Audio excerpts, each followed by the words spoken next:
కోసం కొద్ది నిమిషాలు మీతో దేవుని వాక్యాన్ని పంచుకుంటాను. చూడండి,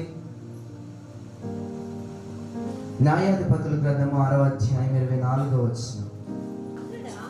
అక్కడ గిద్యోను యెహోవా నామమున బలిపీఠమును కట్టి దానికి యెహోవా సమాధానకర్తయను పేరు పెట్టాను. హల్లెలూయా, హల్లెలూయా. చిన్న ప్రార్థన చేసుకుందాం తలలు వచ్చి. మహోన్నతుడను పరిశుద్ధుడైన దేవాని నామానికి వందనాలు, స్తోత్రాలు తెలియజేస్తున్నాను.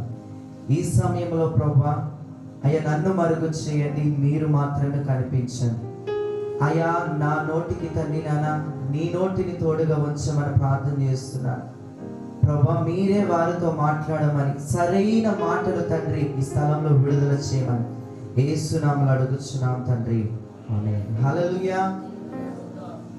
చూడండి, ఈరోజు ప్రపంచంలో అనేకమైన సంఘాలు ఉన్నాయి.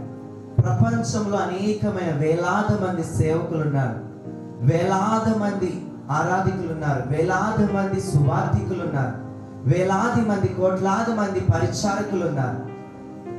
ప్రపంచంలో అనేకమైన సంఘాలు ఉన్నాయి. కానీ ఈ రోజుల్లో చూసుకున్నట్లయితే, ఇప్పుడున్న జనరేషన్లో చూసుకున్నట్లయితే అనేకమైన సంఘాలు చీల్చబడుతున్నాయి, అనేకమైన సేవకుల ఐక్యత చీల్చబడుతుంది, అనేకమైన సువార్థికుల ఐక్యత చీల్చబడుతుంది. ఎందుకయ్యా సంఘాలు చీల్చబడుతున్నాయి? ఎందుకు సంఘాల్లో భేదాలు ఏర్పడుతున్నాయి? ఎందుకయ్యా క్రైస్తవుల్లో ఐక్యతను కోల్పోతున్నామంటే, సరైన బలిపీఠం సంఘాల్లో కట్టబడడం లేదు. హల్లెలూయా.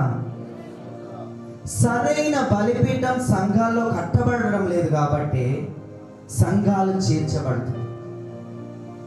ఎప్పుడైతే సరైన బలిపీఠం సంఘాల్లో కట్టబడతాదో అప్పుడు సంఘ ఐక్యత అధికమవుతూ ఉంటుంది. హల్లెలూయా.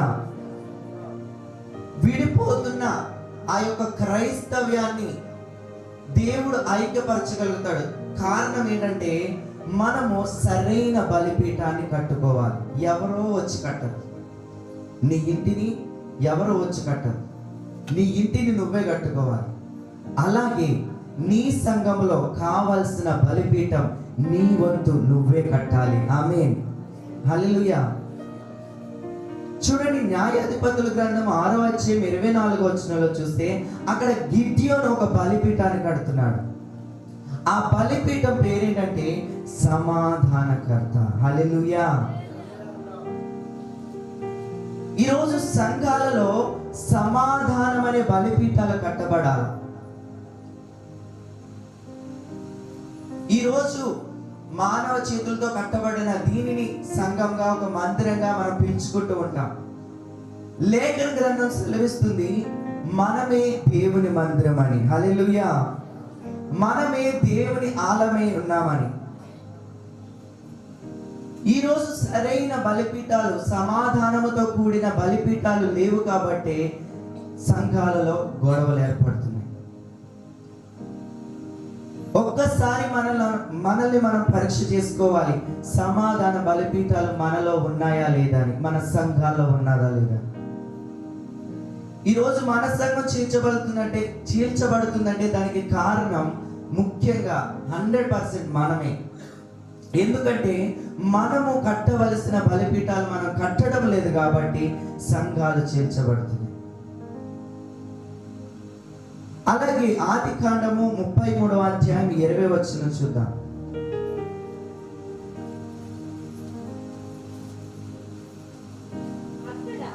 అక్కడ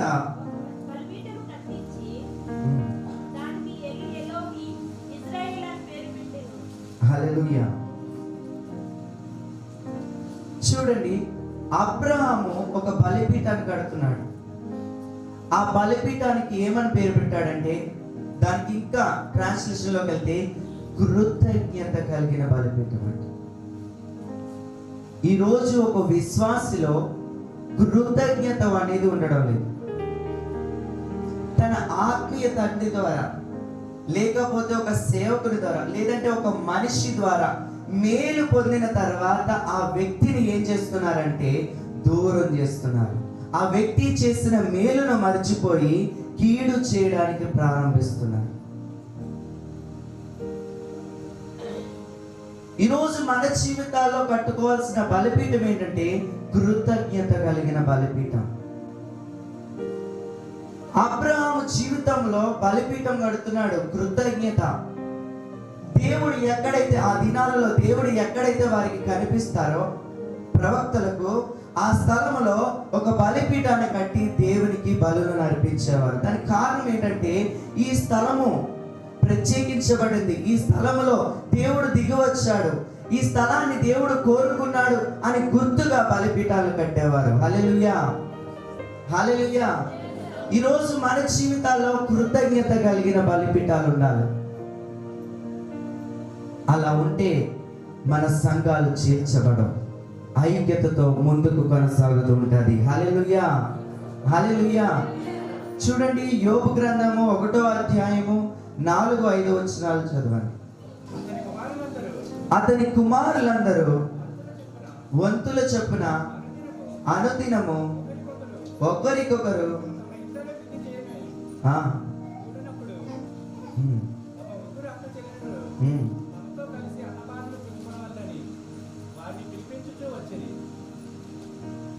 హల్లెలూయా. చూడండి, యోబు యొక్క జీవితానికి వస్తే రోజుకి ఒకరి ఇంట్లో, వాళ్ళ పిల్లల ఇంట్లలో ఎంతమంది ఉన్నారో రోజుకి ఒక ఇంట్లో భోజనం చేసేవారు కలిసి, రాత్రి కాలం ఉన్నప్పుడు.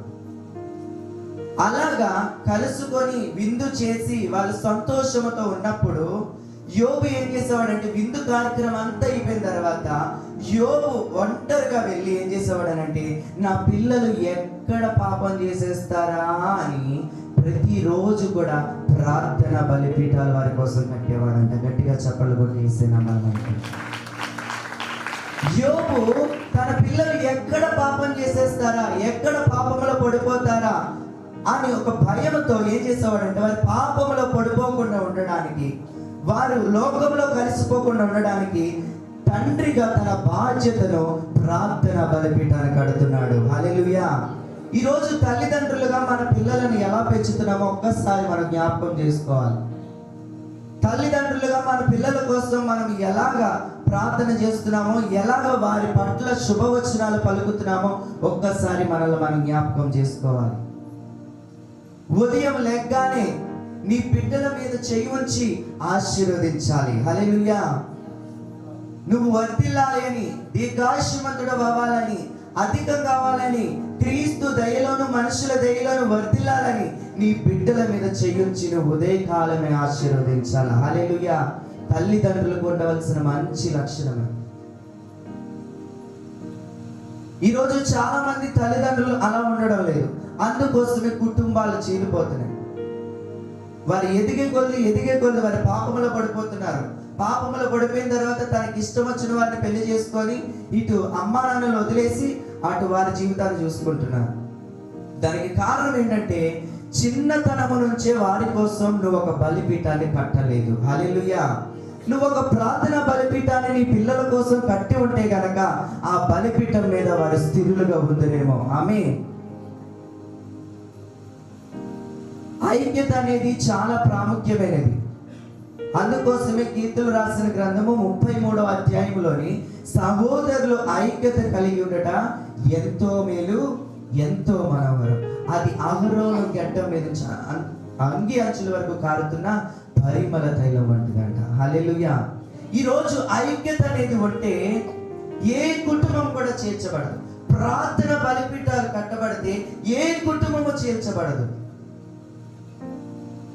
ఈరోజు ఆ బలిపీఠం మీ జీవితంలో ఉందో లేదో మీరే పరీక్షించుకోవాలి. హల్లెలూయా.